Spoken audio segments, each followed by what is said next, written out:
You know, when you look at a lot of physical health issues, there's this really comforting expectation of visible proof. Oh, absolutely. Like, you want to see the problem. Right. If you break your arm, you get an X-ray, you see the jagged white line on the screen, and the doctor just points right at it and says, there is the problem. Yeah, it's very clean. It's clean, it's binary, and it gives you this clear, undeniable path forward. But the moment you step into the world of mental health, that X-ray machine completely disappears. It really does. It's just gone. And if you're listening to this, you're probably someone who, frankly, hates that kind of murky ambiguity. I mean, you want to get to the bottom of complex health topics without feeling overwhelmed by, like, heavy medical jargon. Right, or just being told to accept a diagnosis without actually understanding the mechanics behind it. Exactly. Mm. And that is exactly what we have custom tailored for you today with this deep dive. It really is the definition of diagnostic muddy waters. Because we can't see the broken bone, so to speak, the medical community often has to rely really heavily on self-reported symptoms. Yeah, and behavioral observation, right? Exactly, to figure out what is actually going wrong inside the human body. And that subjective approach, I mean, it can leave a lot of people feeling super frustrated. Oh, for sure. Or worse, feeling like it's somehow their fault. Yeah, which is a terrible burden to carry. Which brings us to a startling statistic that, honestly, it really stops you in your tracks. We are looking at a recent report from Johns Hopkins which states that 26%, Wow. yeah, 26%, that is 1 in 4 Americans, currently suffer from a diagnosable mental disorder.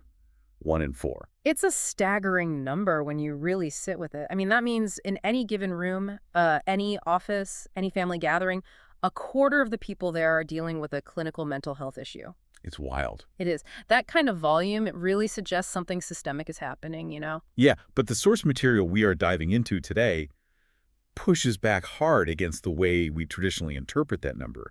We're looking at some really fascinating insights from Gary Brecka, Right. specifically from a video titled Depression's Dirty Secret. And his perspective is fascinating because he strongly doubts a quarter of the population has just suddenly, for lack of a better term, gone crazy. Yeah, he really challenges the traditional, almost purely psychological understanding of depression. He's basically suggesting we are looking at the completely wrong culprit. The wrong culprit entirely. Okay, let's unpack this. Are we wildly overdiagnosing mental illness in our society based on subjective feelings?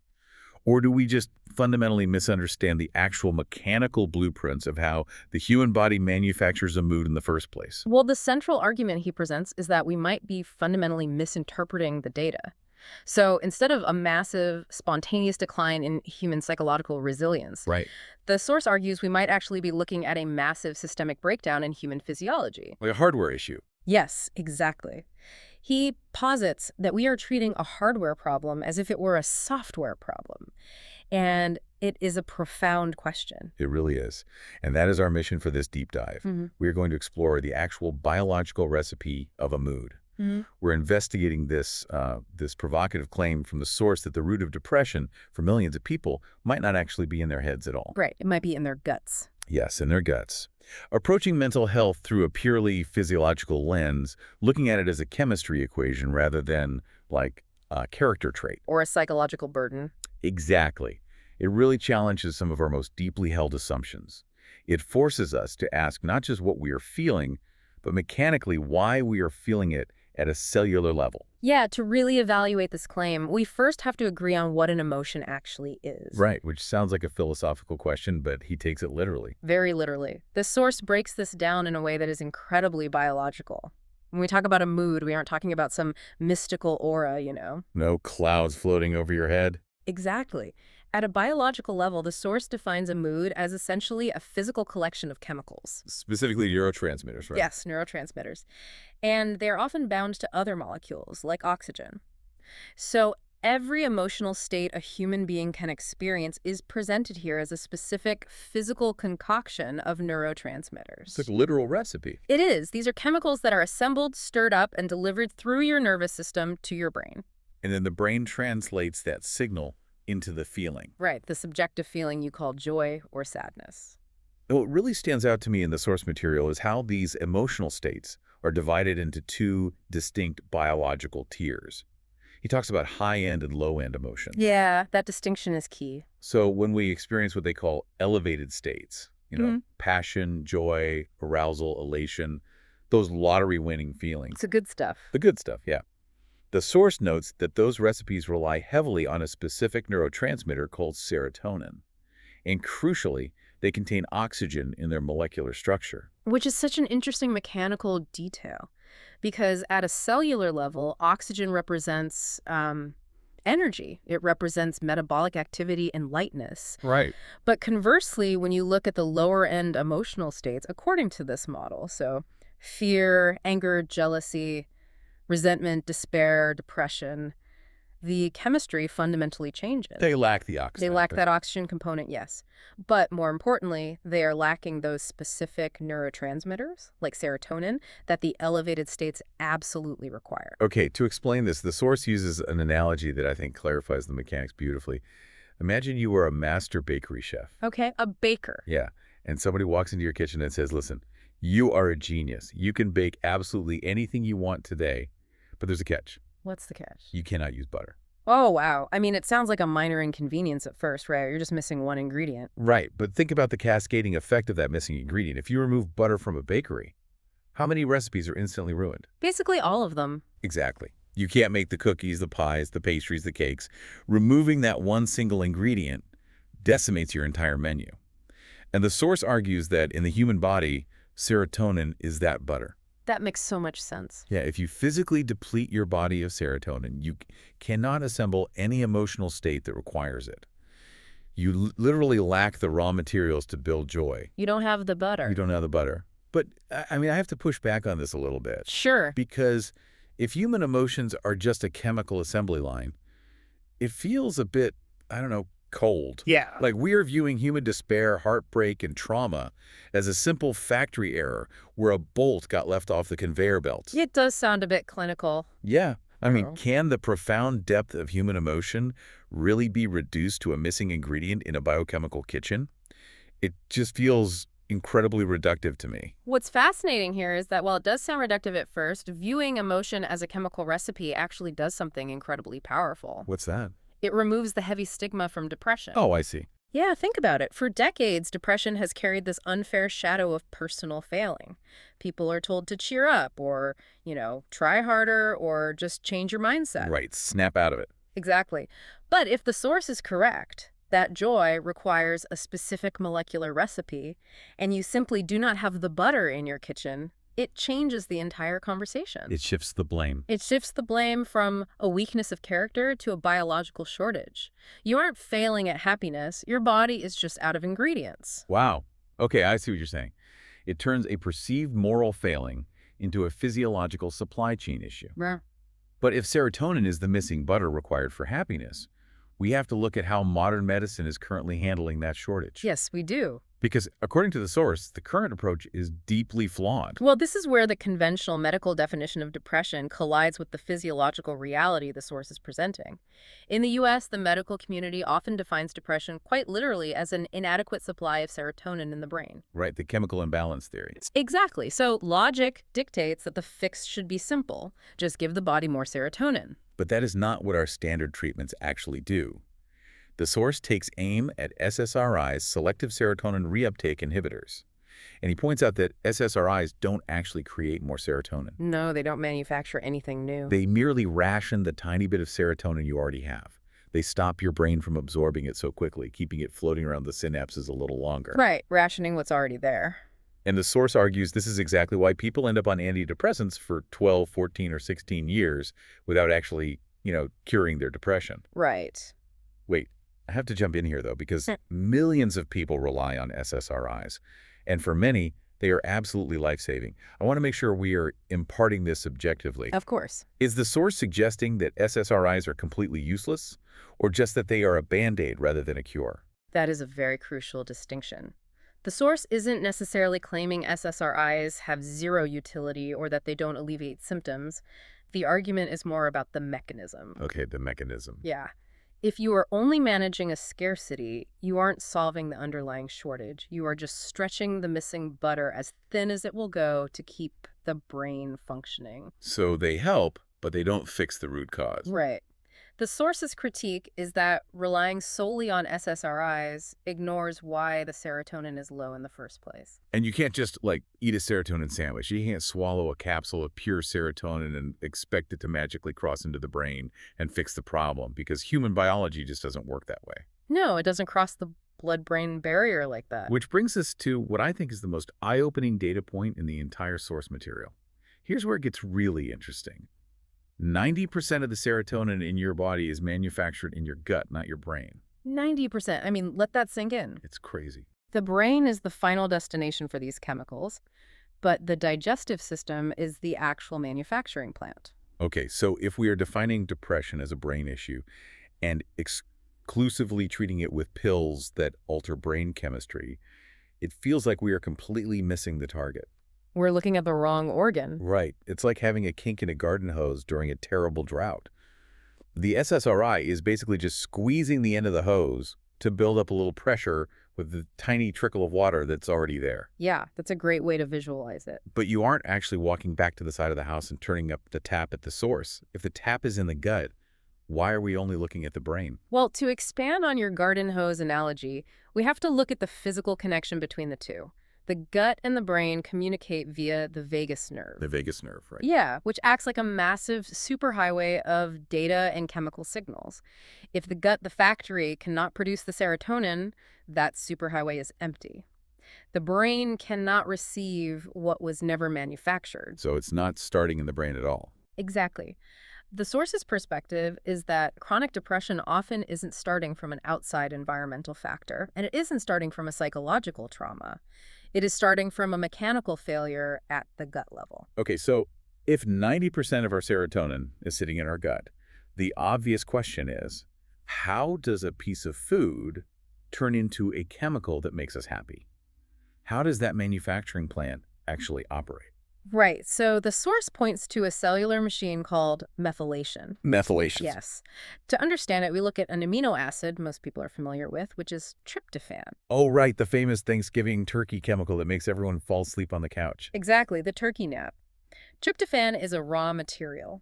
When you consume it, your gut takes that tryptophan and puts it through this biological assembly line known as methylation. Okay. Think of methylation as the intricate machinery that physically transforms the raw material of tryptophan into the finished product of serotonin. I want to make sure I understand the how here. So tryptophan enters the gut, and methylation is the conveyor belt. Right. But what powers the belt? The source mentions specific nutrients, like methylfolate, same, which stands for S-adenosyl methionine, I think, You got it. and methylated B vitamins like methyl B12. What are these actually doing? Are they the workers on the assembly line? Think of those specific nutrients as the spark plugs and gears of the methylation engine. Spark plugs. Okay. Yeah. Methylfolate, for instance, provides the literal chemical methyl group that allows the enzymes to change the shape of the tryptophan molecule. So it literally sparks the change. Exactly. Without SAMe or methyl B12 acting as cofactors to keep those gears turning, the machinery completely seizes up. The tryptophan just sits there, never getting converted into serotonin. It just piles up on the belt. Exactly. And this brings us to a statistic from the source that, honestly, if true, it completely reframes public health. The source states that 44% of the population has a genetic mutation that prevents them from properly converting standard, off-the-shelf vitamins like normal folic acid into their usable, broken-down form, methylfolate. Nearly half the population. It is an enormous genetic roadblock. 44%. Yes. The body takes in the raw vitamins, but lacks the specific genetic instructions to break them down into the spark plugs needed for the methylation engine. Okay, so let me try a different analogy here to see if I am grasping the mechanics. Go for it. It's not just like putting gas in a car. It's more like pumping crude oil directly into your Honda Civic. Yeah. Right. I mean, the energy is technically inside that crude oil, but without a refinery to process it into usable gasoline, your engine just chokes and dies. Yeah. And according to the source, for 34% of people, their gut is missing the genetic refinery to turn raw folic acid into usable fuel. And in the human body, that engine choking manifests as lifelong on and off depression. That crude oil analogy is spot on. The raw material is there, but the biological refinery is offline. And this raises an important question, which is perhaps the most validating part of this entire discussion for anyone who struggles with mental health. What's that? So often, people with depression look at their lives and think, I have a good job, I have a loving family, I haven't experienced any massive trauma. Why do I feel so hollow? Why am I so desperately sad? Yeah, the guilt that accompanies triggerless depression is immense. The guilt is huge. Oh, absolutely. The I have no right to be depressed guilt, it eats people alive. Precisely. But if we take this genetic hypothesis at face value, it completely explains that phenomenon. It has nothing to do with your life circumstances or a lack of gratitude. It's just the machinery. Your gut is literally incapable of processing the standard crude oil required to turn tryptophan into serotonin. The block is purely physiological. That is, wow. But I have to play devil's advocate again here. Sure. If 44% of people have this genetic mutation, and it is the root cause of so much widespread depression, why isn't every psychiatrist in the world testing for this on day one? It's a fair question. Right. If this is the holy grail of mental health, why isn't it standard practice everywhere? That is the critical question any skeptical learner should be asking. And the reality is that medical paradigm shifts take a tremendous amount of time. They're slow. Very slow. Psychiatry has spent the last 50 years built around the serotonin brain model and the behavioral therapy model. Shifting the focus to gastroenterology, genetics, and cellular methylation, that requires a massive bridge between entirely different medical disciplines. That makes sense. It's the slow turning of a massive ship. Exactly. The source is highlighting a space where nutritional science and psychiatric science are just beginning to overlap. Okay, but for the listener right now, it naturally brings us to the most important part of this discussion. What do we actually do about it? If 44% of us have a faulty refinery, how do we get the right fuel to the engine? The source offers some very practical, actionable insights here. The first is a major warning about our daily habits. Okay. We have a culture of supplementing for the sake of supplementing. People grab a generic multivitamin off the shelf, swallow it every morning, and just assume their bases are covered. But if you have that gene mutation, that generic multivitamin full of raw folic acid is essentially crude oil. Your body can't refine it. Right, it's useless to you. The source stresses that you have to flip the bottle around and check the label. You are looking for the word methylated. You need the bioavailable forms of these vitamins, like methylfolate and methyl B12. Exactly. These are nutrients that are already refined outside the body, so your gut doesn't have to do the conversion work it is genetically incapable of doing. Yes, you are bypassing the faulty machinery entirely. Yeah. You are delivering the fuel, already refined, and ready to be used by the gut's assembly line to make serotonin. You're just handing them the spark plugs. Handing them the spark plugs.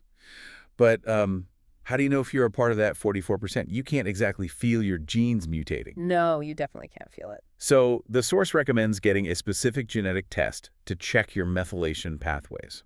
And the brilliant thing about this is that your genetic code doesn't change over time. Right. You don't need to do this every year at your annual physical. You take this genetic test exactly once in your lifetime. Just once. Yep.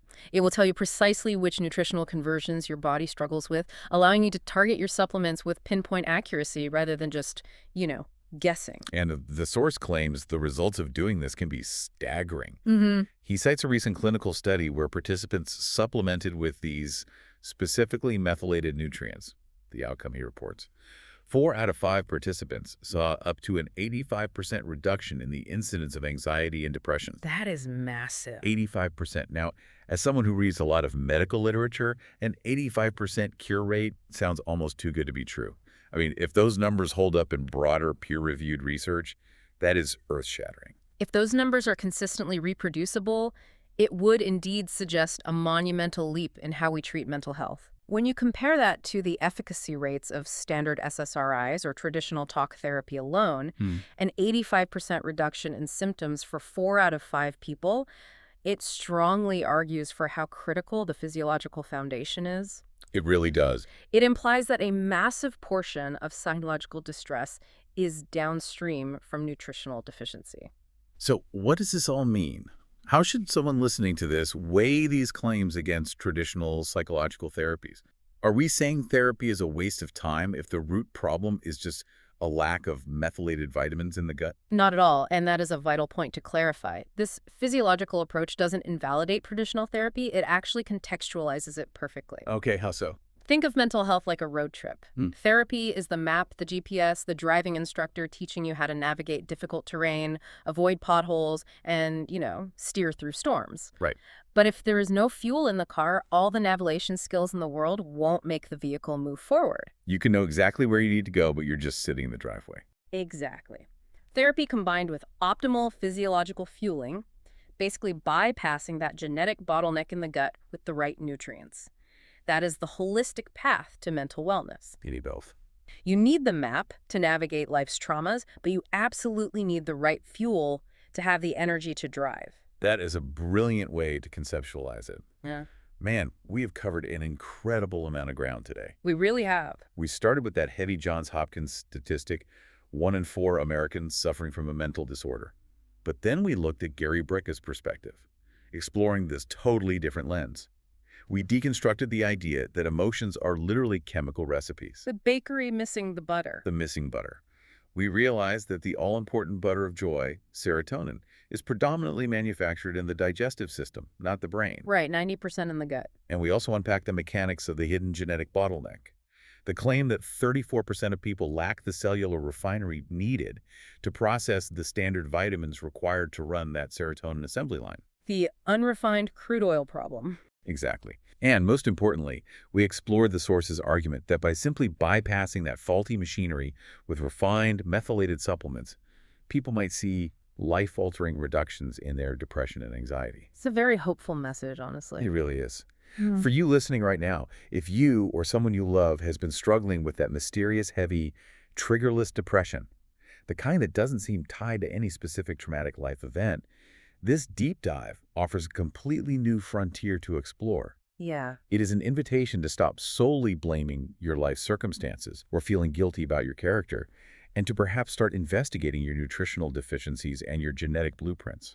And as we wrap up, I want to leave you with one final thought to mull over, building on the implications of the source material. Okay. If our gut health, our cellular chemistry, and our genetic ability to process vitamins dictate our emotional ceiling so heavily, if the literal recipe for our daily mood is forged in the digestive tract, how much of our core personality, our everyday optimism, our patience with our kids, our resilience in the face of stress, how much of who we think we fundamentally are, is actually just a reflection of how efficiently our digestive system processed breakfast this morning.